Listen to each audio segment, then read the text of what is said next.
And the Y'all Show back with you. And as a friend to you, a friend to all the Southland, I'm going to give us a little weather talk, a little safety talk here. In fact, I've got a really cool graphic I created that I thought I'd share with you. That's right. We have in the South two distinct mountain ranges, if you will, one bigger than the other, of course, the Appalachians and the Ozarks. I know there's some mountains out in West Texas of note too, but for the most part, the Appalachians are our largest chain of mountains in this part of the world. And I just happened to be traveling the other day in Western North Carolina and East Tennessee, and I had a scary experience. So, for I know most of the South, we don't live in these mountainous areas. So, if you're one of the mountain folks, you're probably laughing at me, but not really. If you aren't from the mountain area and you travel through these areas, rain can be a major issue, and I just experienced it firsthand. Luckily, all is well, and as far as I know, it's not that bad. We've got some flooding going on this week in Texas, I know, that is expected. So anytime it's good to pass along this knowledge. But sure enough, it was rough going for me. I got off an interstate and traveled on a state highway in Greene County, Tennessee, and it was treacherous. I was scared. If I had not been on a state highway, I would have been a whole lot more scared. The water was coming off those mountains, and I was right beside a pretty big river that's a tributary of the Tennessee, and it looked like something out of a movie. It was huge. It was massive, but those not even really creeks coming off that mountain were enough to make me slow way down, and everybody else the water was just spewing everywhere. It was an ugly scene. In fact, let's go to some of the news coverage of the event from East Tennessee. Then I'll show you some photos here that have popped up. There's a picture out of Greene County in East Tennessee that I was telling you about, how the water can get over those roads like that. That's just one picture. There's some flooding off the highway that you could see, and then I happen to be coming through in the evening, or rather in the daytime. I would hate to be coming through there at nighttime and not be familiar with the area. That would even make it a lot more scary. But yeah, you got those hills and mountains, and it just it can make for a little bit of a tense time, especially if you're not used to that kind of environment. They had a sign out on the highway that said high water, but I think it stays there all the time. And in the summertime, you got the, I guess, rain storms, and this was a thunderstorm coming through the mountains. Kind of scared me a little bit. And that's why I thought this would be a good time to bring up this subject and show you this cool graphic here of what to do when driving when flash floods occur. And as I said, we know that flooding occurs everywhere in the South, but with the mountainous areas, it just seems you've got a lot more places where the water is going to be popping up. Not just where a known creek is, because that water's got to go somewhere when it's flooding, as you well know. But as our graphic here says, if you come across water and you're not sure, turn around and stay alive. Check out your weather forecasts that are in the area, as flash floods can happen fast. I had no idea my phone was not going off.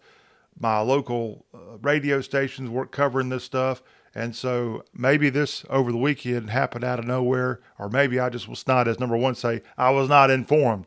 But you want to definitely do that. Number two, don't drive through these flooded roads. Again, just 6 inches of moving water can knock you off the road, and 12 inches can sweep your entire vehicle away. People drown all the time because they don't realize how deep the water can be, or even it can be less than a foot of water and you could die.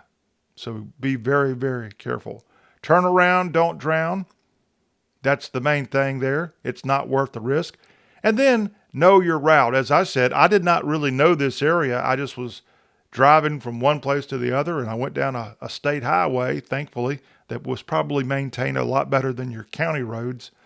And I got through it okay, but plan alternate routes. And in my case, I probably just should have stayed on the interstate. But even interstates, I mean, I was on a fairly new interstate in Western North Carolina, and the water was still covering the road. I had to slow down, and I'm usually a guy that pushes 80 when I'm driving, and I bet you too. I was going around 50 because it was pretty bad out there. And this is an area that is known for weather issues and causing problems on the highways. You've got rock slides, you've got snowfall and ice, and oftentimes interstates like 40 in western North Carolina get shut down because of the treacherous path through the mountains. So know your route and avoid low-lying areas, rivers that you have to go across, and canyons as well. And remember, if you do get caught up in flooding, stay calm, move to higher ground if possible, and abandon the car, seek higher ground. No matter how valuable you think your vehicle is, it is nowhere close to being as valuable as your life. And we want to make sure you always remember that. Now, one thing, the route I normally take when I'm not in mountainous areas, the normal route I take to town, I drive a county road, and it's really scenic. That's one reason I go that route. But on that beautiful little scenic drive that I've got each time I go down the highway, it has this great pond that I go right next to. And there's not a time that I go down that road that I don't think, gosh, I don't want to have to end up in that pond and not be able to get out of my car. So I've seen this thing start popping up, and it'll start showing up again on Instagram for me, where they have these little contraptions you can buy at your auto parts store for a couple of dollars.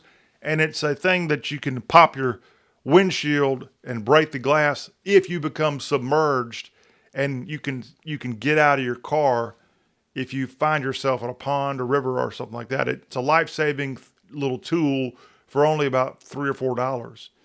And call me crazy, but I went and bought one of those things not long ago, because if you think you can get out of a car if it's under the water, you're mistaken. Your windows won't roll down. You won't be able to open your car, and you will drown.